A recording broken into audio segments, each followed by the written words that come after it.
Alex Pereira has once again stunned the world with his incredible performance. Just went right at him. Right hand. Boom!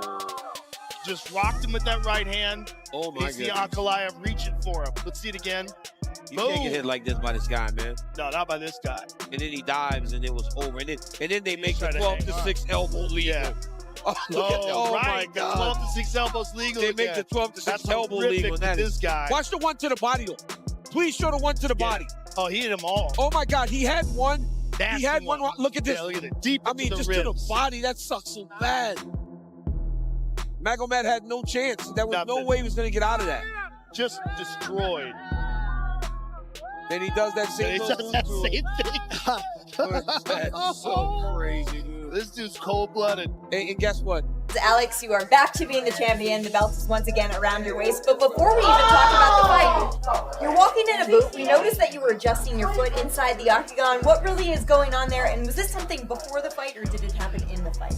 Yeah, I think this time it broke for sure. It started turning purple super quickly, but you know, when I was throwing those low kicks, I saw that they were landing. You know, he changed his stances after the third kick, which is something that he didn't do in the last fight. It's something that I saw Jan Blachowicz did to him in the fight too. But as soon as I landed the first kick to his lead leg, I felt my foot. And you were aggressive really from the first moment on. Was the approach to go right at him, or was that something that you saw opening up for you in the fight? That was the plan in the first fight. You know, I wanted to go up and be aggressive. I told everyone I wasn't feeling well. I'll talk about that a little bit later. But you know, I felt that it was going to happen. You know, even this morning we went to breakfast at Bagel Mania, and we saw one of the guys from Power Slap who we saw last time on fight day as well. He had just lost that night, and today he was there and he just won. So I thought to myself, man, you know, last time he had lost, I lost, now he won. So everything is coming together. You're gonna have. Do things feel different? You've won the title before. You've been the champion in 2 divisions. Is something else happening here? To make all those around me happy, you know, all my fans. I feel all the love. At the press conference, the fans won't even let my opponent talk.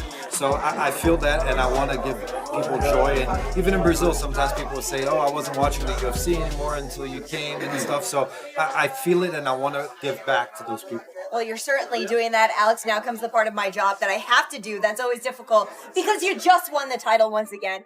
And we're already asking you about your next fight. But I talked to Carlos Ulberg and I talked to Yuri Prochazka after your fight. They both believe they're next in line. They both have their reasonings for it. If you get to play matchmaker as the champion, when do you fight? And who is your opponent? You know, like I said up there, I had a whole speech prepared, but we all know what happened to Jon Jones's brother. So it's not even right to talk about that, and we'll talk about that later, but I think I want to... The Brazilian powerhouse has done it again. Alex Pereira has reclaimed the light heavyweight crown in devastating fashion, delivering one of the most chilling knockouts of 2025 against Magomed Ankalaev. This wasn't a drawn-out battle. It was raw, explosive violence from the opening seconds. Pereira entered the cage with his trademark icy focus, calm, precise, and lethal. There was no feeling-out process. The moment Ankalaev stepped forward, Pereira unleashed a thunderous right hand that sent him crashing to the mat. In just seconds, it was all over. Seems like he could really be the face of this organization at this point. Yeah, you know, people love him. People love the way he fights, and can't be bummed out with the way he performed this evening, so... He seemed to tease that maybe he was going to call for a Jon Jones fight, but then kind of pulled it back after, you know, learning about Arthur. Is him going to heavyweight something you would entertain at this point? So today I was at work and had a bunch of meetings over there this afternoon, and I went over to the PI, and he was over in the PI. And I'm like, well, you're the last guy I expected to see here today. What are you doing here? And they're telling me, we want to fight at heavyweight. I said, how about we win tonight and focus on tonight, and then we could talk about, you know, heavyweight. And I don't know. You know, there's still fights here in this division, but we'll see. I mean, this guy has been an absolute stud for us. He's on vacation in Australia, flies over and fights because, you know, somebody fell out. He fights when he's hurt. He doesn't care. He wants to fight everybody. He wants to move up to heavyweight. You know, any sport, the Lakers, the Celtics, any way that you want to do it. You do not lose to somebody and 5 months later flip the script this overwhelmingly. He believed in himself. And by the way, I was irritated with one thing, which is I didn't feel that Pereira was calling for this fight. I didn't see it. I spoke to Dana White yesterday. He said, Chael, that was only publicly. Behind the scenes, he was demanding this fight. He didn't think he was himself. He didn't want to make excuses, but he wanted the rematch. And yes, to your question, I believe it now. He had a lot of losses in kickboxing and never made one, but for some reason he chose this time to make one. I don't know why. I believed him, and I think he proved. I think he proved himself right that he wasn't 100%, and he looked incredible tonight. Yeah, incredible is the right word. And I was expecting a little bit of a different version, of course, but the way that he almost ran out of his corner, and I think back to the year that he had in 2024, then he loses in March, and you're kind of wondering, where does he go from here? This just completely throws him back into that aura that he was in 2024. I think he's a bigger star. Definitely a bigger star. I love that you brought that up. I mean, him and O'Malley have been bouncing back who the biggest star is, right? I'm taking Conor out because he's not currently licensed, but just to share with you, this fight was not the most anticipated fight of 2025, but I will tell you, coming out of this arena, I have had the great pleasure of standing here for 7 years with ESPN. I have never heard an arena the way that I heard them tonight. I have never heard a reaction. By the way, he got praised when he came in. They were booing Ankalaev. I mean, they got the fans. He's got this guy eating out of their hands. He's 37 years old. He's a middleweight, by the way. He's not any bigger now than when he was the middleweight champion.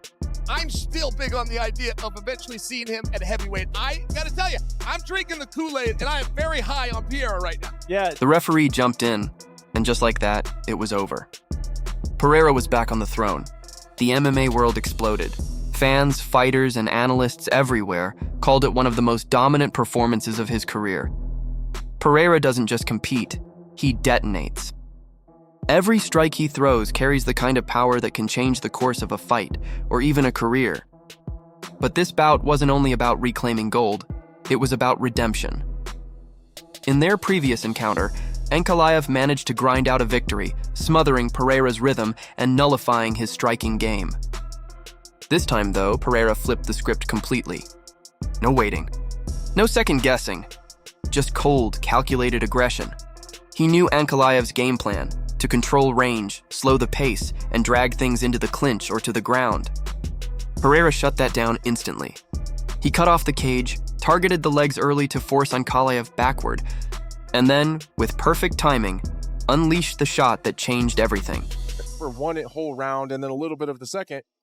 And I felt like if I went back and did that again, I feel like I would do it differently. He had 25 minutes of content with the educated striking game that he has. I wasn't surprised that he pushed him back. I was surprised that he ran into the fire like that because he usually kind of starts slow. They're now 1-1. If we were to accept what happened in the previous fight, we would be discussing a trilogy. We're not. We're even looking at Prohaska, who's 0-2, who got beat up for 2 rounds tonight. We're discussing the he goes in. The reason I share that, while we did not ask for this fight, Dana White said, I want the 2 right guys to fight. These are the 2 right guys. Dana himself saw something that he thought perhaps wasn't right. And we get this rematch, and all of a sudden, Pereira goes out and delivers what he says. As the older fighter, I can't tell you a time off the top of my head where an older fighter came back and beat a younger fighter. He could be a 3-division world champion for the first God. time. And it's, look, Tom Aspinall is a large obstacle. That's a big giant man that is never going to make middleweight, never going to make light heavyweight. That is a true heavyweight. Tom Aspinall couldn't make 225. No. He's huge. Yeah. Because he's ripped at 255. Yeah. So that's a real heavyweight. I'd like to see him fight again at 205. I got to be honest, man. I kind of like the guy that dominates a little bit, especially when it looks like that. But it looks like that. I mean, that was revenge.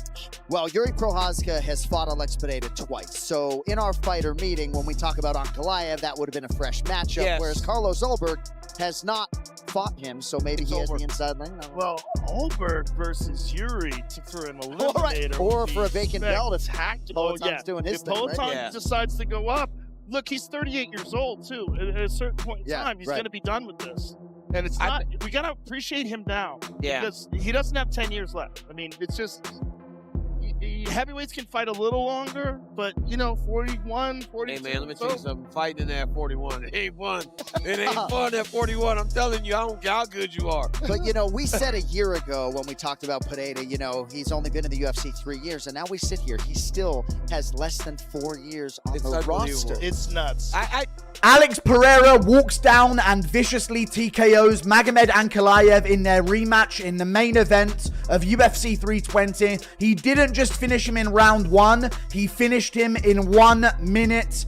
Absolutely amazing performance from Alex Pereira. Sham!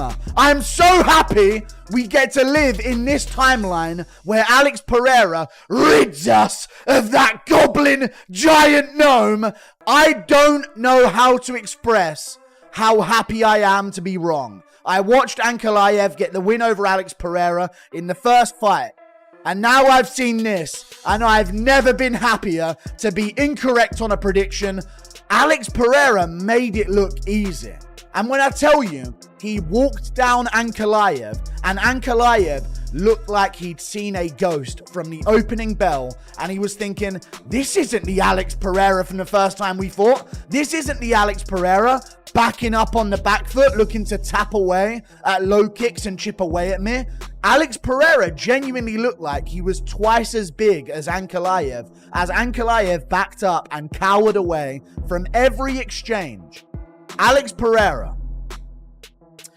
I want to talk about the overall performance. I'm just so happy that humanity has prevailed against these goblins, and we don't have to hear about this Dagestani fan base anymore. They're done. Easy victory. He's emoting on him. Look how right the belt looks back around Alex Pereira's waist. Emoting on Magomed Ankalaev, who genuinely got wobbled by a right overhand, shot in, panicked, shot into a takedown, curled up in a ball on the ground like Anthony Smith in his prime, and got hit over and over and over again. Some really dumb comments are saying early stoppage because he wasn't out cold. Ankalaev genuinely curled up in a ball and ate about 20 follow-up shots without doing anything about it, waiting for Herb Dean to step in and save him. Alex Pereira turns him into 12-6 elbows. We got to talk about the overall performance though, because this means a lot. The difference lies in his power, his precision, and that eerie calm under pressure, traits that set Alex Pereira apart from every other fighter in the division.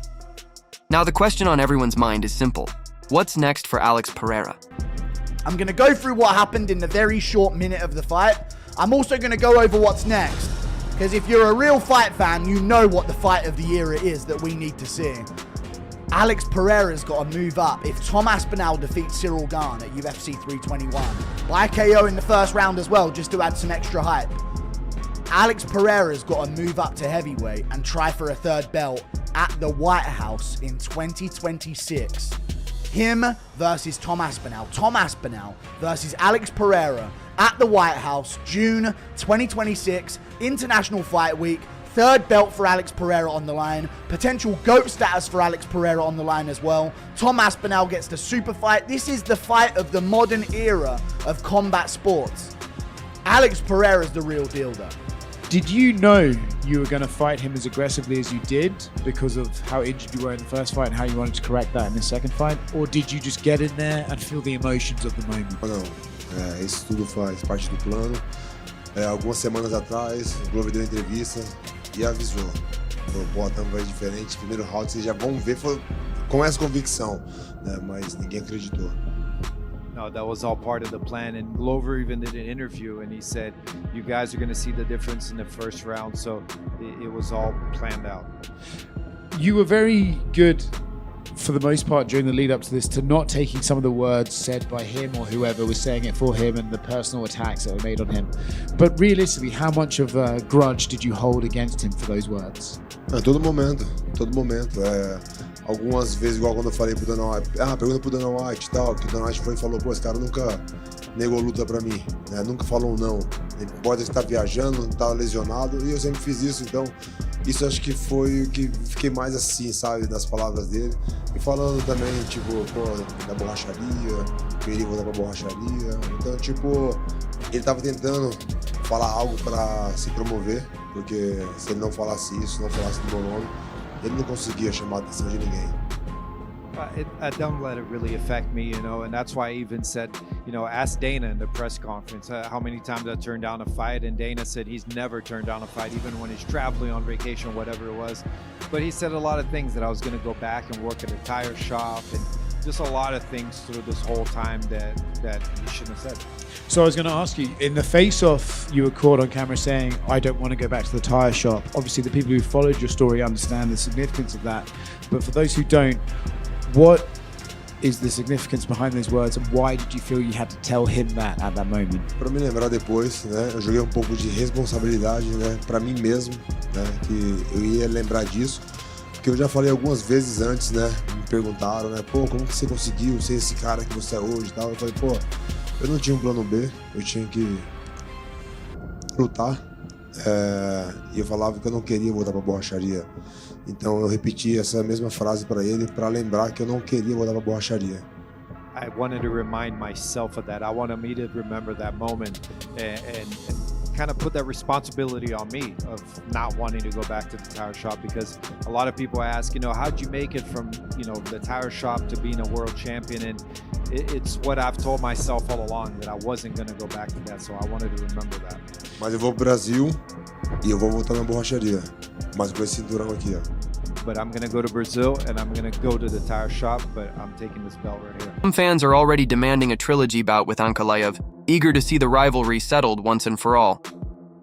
Others believe Pereira might be eyeing something even bigger, another historic leap, this time into the heavyweight division.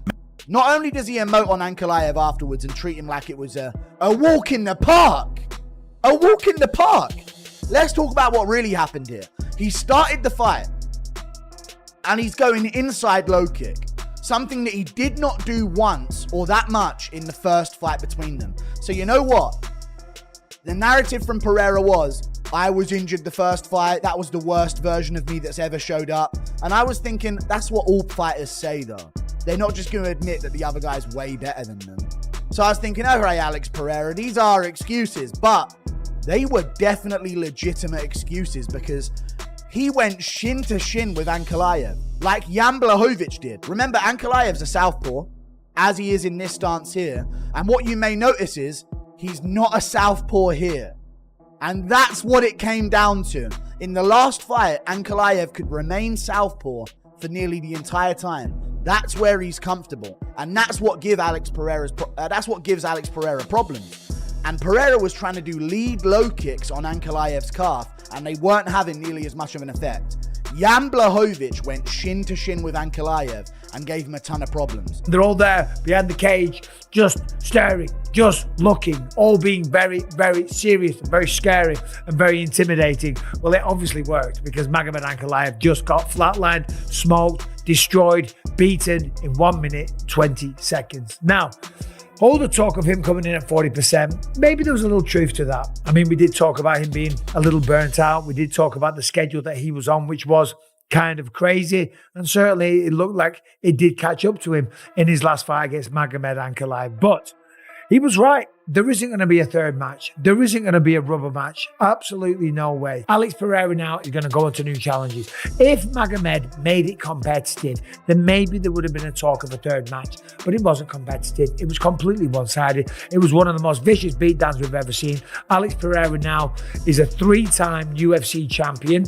No UFC champion has ever lost a belt like that and then came back and got it in quick fashion and made it that easy. No champion's ever done that before, losing the belt and coming back again like that. And then when you look here at the record of Alex Pereira and what he's achieved, Joe Rogan and DC, they were talking about this all night, but it is insane. Just imagine it. Pereira versus Tom Aspinall. Pereira versus Jon Jones. Matchups like these would send shockwaves through the entire sport. But for Ankalaev, this loss cuts deep. Oi! Oh! Take your time. Yep, find your shots. Find your shots. Damn! That's all he had to do, guys. That's all he had to do the first time they fought. Alex Pereira to give him an opportunity to actually get into the fight. Ta-da! Ta-da! Ta-da! He's getting kicked. Fraud check? Oh, come on, boys. Stop with the fraud check. He finished it too early for my parlay. Sorry. That was probably the shortest title reign. No, I think GSP. I think Matt Serra was. Chama's back, boys. Chama's back. I'm not gonna lie to you guys. I would fight Yuri Prochazka, then fight maybe the winner of Shogun and Tom Aspinall and be done. Just be done. He went from holding the title to lying unconscious in less than 2 minutes. Still, make no mistake, Magomed Ankalaev is no pushover. He's one of the most complete and durable fighters in the UFC, and there's no doubt he'll return stronger. But now he truly understands what it means to share the cage with Poatan. When you face Alex Pereira, there's zero room for error, because one mistake is all it takes. Right now, the MMA world can't stop buzzing about this performance. Some are calling Pereira the most dangerous striker the UFC has ever seen. Others believe he's already cemented himself as a top 5 pound-for-pound fighter in history. From middleweight to light heavyweight, Alex Pereira is rewriting UFC history in real time. And if tonight proved anything, it's this: Alex Pereira isn't just a fighter. He's a force of destruction. Every contender at 205 should be on notice, because the storm is coming.